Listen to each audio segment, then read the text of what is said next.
عوز السلام تنا تقبلونا زي يوتيوب قناه تعذبتنا خميت صنحنا زوان زدلنا يم زيناتات حزلكم قريبا لخون مكتالكم بخبر عدم نفنوم على زيناتات من تخبصحكم لايك شير سبسكرايب مقبر يترسعوا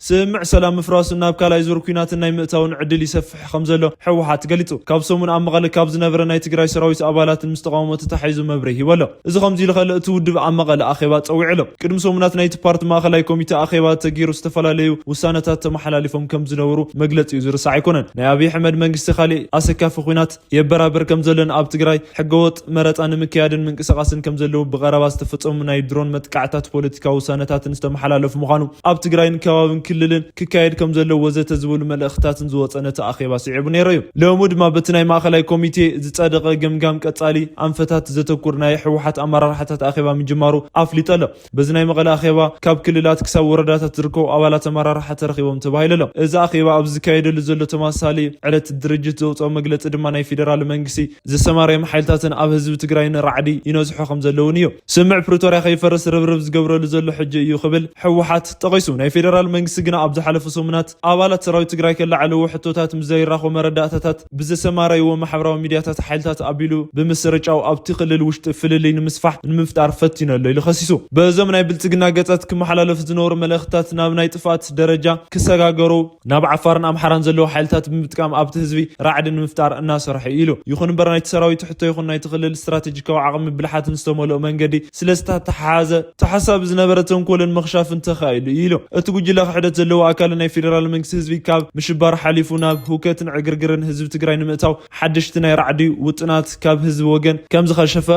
اي طراطرن يلو ነገር ግና መሰል ተግባራት ካብቲ ክልል ሓሊፉን ኢትዮጵያ ንዞዋን ናብ ዘይድል ቀውሲ ንኽእትዋ ስለ ዝኾነ ደው ክብል ኣለው ኢሉ ኣተሓሳሲቡ 40% ዝኸውን ናይ ትኽልል ግዛት መንግስቲ ባዕሉ ብዘደራጀዎም ዕጡቃት ከም ዝተወረረን ከም ዝተተሓዘን ዝተፈናቀሉ ሰባት ብጥሜትን ብሕማምን ክሞቱ ከም ዝኾኑ ተገሊጹ ሕጂ እውን ህዝቢ ይኹን ሕወሓት ኩሉ ናይ ሰላም ኣማራጽታት እናተጠቐመ እናተጸበዩ ዘለው እዞም ኩሎም በደላትን እናበጽሕዎም ተዓጊሶም መቐጻሎም ናይ ሰላም ድሌቶም መርኣያ እዩ ኢሉ እትኽልል ብኢኮኖሚን ዓቕምን ንምድኻም ተባሂሉ ድማ ናይ መንግስቲ ሰራሕተኛታት ደሞዝ كمون نداد مخلكالن جميرو ابز حلف سمنات موداتا دما ناي ايفرت درجتاتن بانك حساب اكاونتاتنا مقاد تكبار بصح ليلو اتسمع ناي مفراس حدغو كاب غزي ناب غزي ناتغادد ناب كالاي زور كينات ناي مئتاو عدل ازي ناسفح سلازمت خم زخونون حوحات غليطو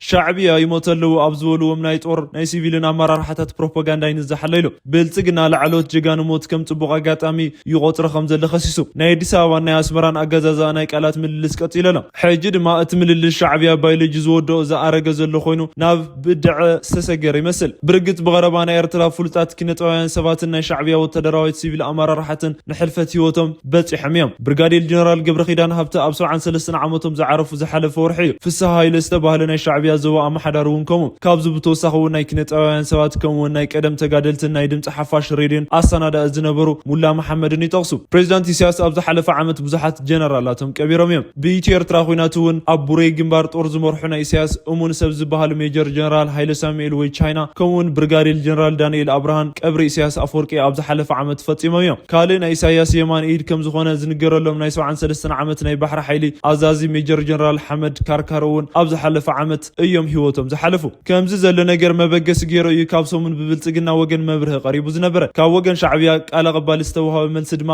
ብተስፋ መቁራጽን ብኹናት ስለልቦናን ውሽጢ ናይ ብልጽግና ሰባት ናይ ቀረባ ግዝያት መግለጽታት ብጣዕሚ ይወርደሉ ይብል ናይ ኤርትራ ናጽነት ላዕላውነት ናይ ባሕር በሪ ባዕለይት ንምዃንን ዝብል ክቀርቡ ዝነበሩ ምኽንያት አልቦ ሓተታ ሕጅና ብሓድሽ ዝቕታ አውሪድዎም ኣሎ ኢሉ ቃል ቀባል የማነ እዚ ድማ ናይ ኤርትራ ዝሞቱ ጀጋኖ መበገስ ዝገበረ ይኽብል ልዕሉ ኤርትራ አገልግሎም ብዕድሜዮም ዝሞቱ ዝበልዎም ናይ ሃገር ወታደራዊ አዘዝትን ሲቪላት አመራርሓትን ብልጽግና ፕሮፓጋንዳ ይጥቀመሉ ከምዘሎ ተቀይሱ خصيصو እዚ መልእክት ሻዕቢያን መጽሐፍ ዘገደደ በቀረቡ ብልጽግና በእንግሊዝኛ ልሳኑ ሆር ሪቪው ብዝብል ዘርጎሕ ሓተታዩ ኣብ ዝሓለፈ ተኸታተልቲ አወርሕና ሻዕቢያ ጦር መኮንናትን በዓል ስልጣናትን ሕልፈት ህይወት እናተነገረ ምዃኑ ተኸታተሉና ብልጽግና ናይ ኤርትራ ህግደፍን አመራርሓታትን እናወሓዱ እዮም ናይ ኤርትራ መጻ ዕድላ ዘይፍለጥ ኮይኑ ለይሉ ነይሮ ላዕለወት ናይ ሻዕቢያ አመራርሓ እና አረጉ መጽኦም ኣለው ነገር ግና ተካይ ወይ ልጋቢ ኣይዳለውን መንእሰይውን ካብ ሃገሩ ሃገሩ ካብ ፖለቲካዊ ተገፊዕለ ኢሉ ነይሩ። እዚ ናይ ብልጽግና ገጽ ስንታነ መልሲ ዝሃበ ሻዕብያ እቶም ብልጽግና ተፈጥራዊ ሞት ከም ጽቡቕ ኣጋጣሚ ዝርእይዎ እዮም በማለት ገሊጹ።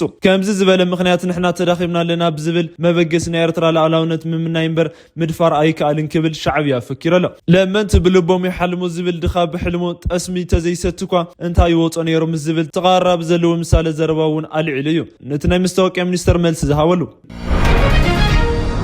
ቀዳማይ ሚኒስተር ንጸላእቶም ብቑማል ብምሳል ክነግፎም ኢና ዝበልዎ ዘረባ ኣዘራራቢ ኮይኑ ኣሎ። ናይ ሕወሓት ሰነድ ዝበልዎ ሕገ መንግስቲ ይጸደቐሉ በዓል እናተኸበረ ኣብ ዘሎ እዋን ዝገበርዎ ዘለው ምፍራሕን ቀጢሎም ኣለው። ሎሚ እውን ከም ኣምና ዘይኮነስ ኣይደንገጽናን ኣይንስኮንን ወዘተ ክብሉ ተሰሚዖም ኣለው። ኣብይ ርእሶም ብኢትዮጵያ መሲሎም ምስቶም ብተጸራሪ ደው ዝበሉ ኩሉ ጸላኢሎም ብምፍራድ ናይ ኣራዊት ነፍሳትን ስምና ሃዊ የጥፍኡ ክብሉ ብዝተፈላለዩ ኣጋጣሚታት ተራእዮም እዮም። ገና ኣብ ስልጣን ኣብ ዝመፅሉ እዋን እውን ናይ ቀርኒ ዝብል ናይ እንስሳ ስም ሂቦም ዝበፅሑ ጥፋት ዝፍለጥ እዮም። እዚ ጥራይ ዘይኮነስ ንህዝቢ ጻጸ ኢሎም ብምግላጽ ተኹላ ተመንን ዕንቅርቢትን ወዘተ እናበሉ ጠቂሶም ዝተፈላለዩ ሓይልታት ስምና ሃዊ ክዛረቡ ጸኒሖም እዮም። ሎሚ ድማ ጸላይ ዝበልዎም ኣካላት ቁማል ብዝብል መደብ ገሊጾም ኣለው። እዞም ጸላእቶም እንመን ምዃኖም ከይለዓሉ ጸላእቲ ከም ፀጉሪ ቁማል ሓደ ብሓደ ክነግፎም ኢና ዝብሉ መደረ ሂቦም ኣለው። ምዝ ተታሒዙ ድማ ኣይደንገጽናን ኣይንስኮንን እውን ኢሎም። ከምዚ ዝበሉ ናይ ብልጽግና መፈራርሒ ኣብ ዝሓለፈ ናይ ኣገዛዛ ዓመታት ሓደ ብሓደ ክሞቱ ዝገበሩ ብሚልዮናት ዝቁጸሩ ኢትዮጵያውያን እዮም። ሎሚ እውን ግና ብዛዕባ ምውጋድን እናተነገረ ቀፂሉ ኣሎ። ቀዳማይ ሚኒስተር እናተበራበርኩ ምዃኖም ጠቂሶም ናይ ፈጣሪ ፈቃድ እዩ ብምባል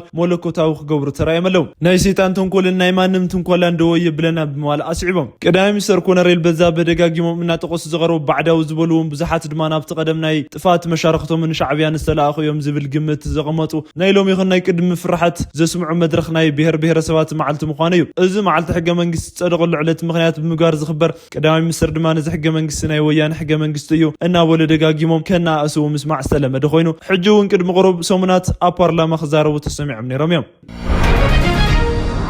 ኣሜሪካ ኣብ ኢትዮጵያ ዝነበረ ኣቃውማ ምቕያራ ተሰሚዑ። ኣሜሪካ ኣብቲ ሓድሽ ናይ ድሕነት ስትራቴጂካዊ ምስ ኢትዮጵያ ዘሻኸረ ዝምድና ንምጥንኻር ምውጣን እዩ ተገሊጹ። ናይ ኣሜሪካ መንግስቲ ዘዳለወ ፕሬዚዳንት ዶናልድ ትራምፕ ዝተፈረመ ሓድሽ ናይ ኣሜሪካ ብሔራዊ ድሕነት ስትራቴጂ ትልሚ ኣሜሪካ ምስ ኣፍሪካ ዘለዋ ዝምድና መንገዲ ንምቕያር ዝተሓሰበ ኮይኑ እቲ ሃገር ካብ ኣፍሪካ ብፍላይ ኢትዮጵያ ሓዊሱ ምስ ዝተመረጸ ናይ ኣፍሪካ መሻርክትን ሃገራት ዝምድና ምጥንኻር ኣብ ቀርኒ ኣፍሪካ ዘለዉ ግጭታት ኣብ ምክልኻል ትኩረት ምትግባርን ምግላጽ ኣልዒሉ ኣሎ። እቲ ሰነድ ብፍላይ ኣሜሪካ ኣብ ኣፍሪካ ዘለዋ ረብሓ ንምሕላው ሓድሽ ናይ ዲፕሎማሲያዊ ከምኡውን ናይ ኢኮኖሚያዊ ድሕነት ምትሕባርን ክትጥቀም ሓሳብ ካብ ምቕራባ ብተወሳኺ ኣብ መንጎ ኣሜሪካን ኣፍሪካን ንዓሰርተ ዓመታት ዝነበረ ቅድሚ ሕጂ ረድኤት ዘተኮረ ዝነበረ ዝምድና ናብ ንግድን ኢንቨስትመንትን ዝምድና ክሰጋገር ከም ዝድለ ኣመልኪቱ ኣሎ። በዚ ሓድሽ ናይ ኣሜሪካ ብሔራዊ ድሕነት ስትራቴጂካዊ ሰነድ ንነዊሕ ግዜ ኣሜሪካ ኣብ ኣፍሪካ እትስጉሞ ዝነበረት ፖሊሲ ድጋፍ ናይ ሊበራል ርዮት ዓለማዊ ምስፍሕፋሕን ከም ዝነበረ ጠቂሱ ሕጂ ግና ኣሜሪካ ኣብ ኣፍሪካ ግጭታት ንምውጋድ ከምኡውን ናይ ሓባር ተረባሕነትን ምርጋጽ ዘኽእል ናይ ንግዲ ዝምድና ንምጥንኻር ካብ ቀጥታዊ ረድኤት ናብ ኢንቨስትመንትን ዕብየትን ከሰጋገር ዝኽእል ዝምድና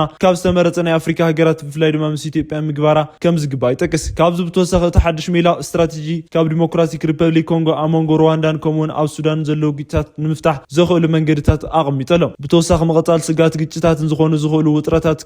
ካብዚ ንድሓር ብፍላይ ግጭት ምክልኻል ከም ዘድሊ ብምጥቃስ በዚ ድማ ኣብ ቀርኒ ኣፍሪካን ኣብ መንጎ ኢትዮጵያን ኤርትራን ሶማልን እናተረኣዩ ዘለዉ ውጥረትን ከም ኣብነት ጠቂሱ ኣሎ። ካብ ቀረባ እዋን ጀሚሩ ናይ ባሕሪ ኣፍ ደገ ዘይብላ ኢትዮጵያ ናይ ቀይሕ ባሕሪ ወደብ ንምርካብ ዘለዓለ ትሕቶ ስዒቡ ኣብቲ ዞባ ዘለዉ ውጥረትን ምግዳድን ክሳብ ግብፂ ዝበፅሐ ዝተፈላለዩ ጎረቤት ሃገራት ናይ ኢትዮጵያ ኣቃውማ ክሳብ ምቅዋምን መውፅሒ ዝተፈላለዩ መግለፅታት ክወፁ ከም ዝነበሩ ኣይዝንጋዕን። ኣሜሪካ ኣብ ኣፍሪካ ዘለዋ ረብሓ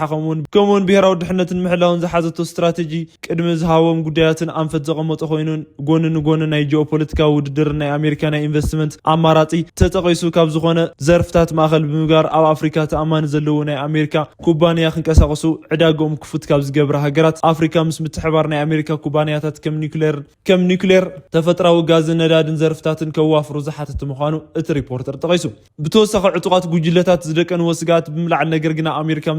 ብዝተተሓዘ ነዊሕ ግዜ ኣብ ኣፍሪካ ምጽናሕ ወይ ናይ ምትሕባር ቃል ኪዳን ምውጋድ ከም ዝህልዎ እናተመኸረ ኣሜሪካ ንዝመጽእ 10 ዓመታት ናይ ዓለምና ድልድል ላዕለን ሃያላት ሃገራት ኮይና ንኽትቕጽል እቲ ሃገር ምስ ዓለም እትራኸብ መንገዲ ናይ ዘተኮረ ውሳነ ትልሚ ከም ዘድልያ ኣብቲ ሰነድ ተመልኪቱ ኣሎ። ኣሜሪካ ኣብ ቀርኒ ኣፍሪካ ብፍላይ ምስ ኢትዮጵያ ዘለዋ ዝምድና ብምጥንኻር ኣብ ቀረና ኣፍሪካ ግጭታትን ምፍታሕ ብሄራዊ ተረባሕነት እውን ንምሕላው ኢትዮጵያ ብፍሉይ ክትቕመጥ ከም ዝትግባእ እቲ ብትራምፕ ዝተፈረመ ሰነድ ተጠቒሰሎ። ናይ ኣሜሪካ ሚኒስትር ጉዳያት ወፃኢ ማርኮ ሩቢዮን ቅድም ቅሩብ መዓልትታት ምስ ቀዳማይ ሚኒስትር ዶክተር ኣብይ ኣሕመድ ብቴሌፎን ምስ ዝራኸቡ ሪፖርተር ዜና ዝጠቀሙ ኮይኖም ኣብ ዘቶም ኣብቲ ዞባ ምርጋእ ንምስፋንን ከምኡውን ኣብ ቀረና ኣፍሪካ ዘላቒ ሰላም ንምስፋንን ዝግበር ፃዕሪ ናይ ሓባር ቆራፅነቶም ምርጋፅ ወሰኺ ይጠቒሱ። ብተመሳሳሊ ቅድም ኢሉ ናይ ኣሜሪካን ኣፍሪካን ሓይልታት ኣዘዝቲ ዝኾኑ ጀነራል ዳቪስ ኣንደርሰንን ኣብ ኢትዮጵያ ተረኺቦም ምስ ቀዳማይ ሚኒስትር ዶክተር ኣብይ ኣሕመድ ከምኡውን ምስ ናይ ኢትዮጵያ ሓይልታትን ምክልኻልን ጠቕላሊ ኢታማዦር ሹም ፊልድ ማርሻል ብርሃኑ ጁላ ተረኺቦም ኣብ ቀረና ኣፍሪካ ዞባዊ ድሕነት ናይ ሓባር ምትሕብባርን ምጥንኻርን ኣብ ዘኽእሎም ጉዳያት ምዝረራቦም ኣይዝንጋዕን። ካብዚ ምስ ተተሓዘ ብፍላይ ኢትዮጵያ ናይ ቀይሕ ባሕሪ ሕቶ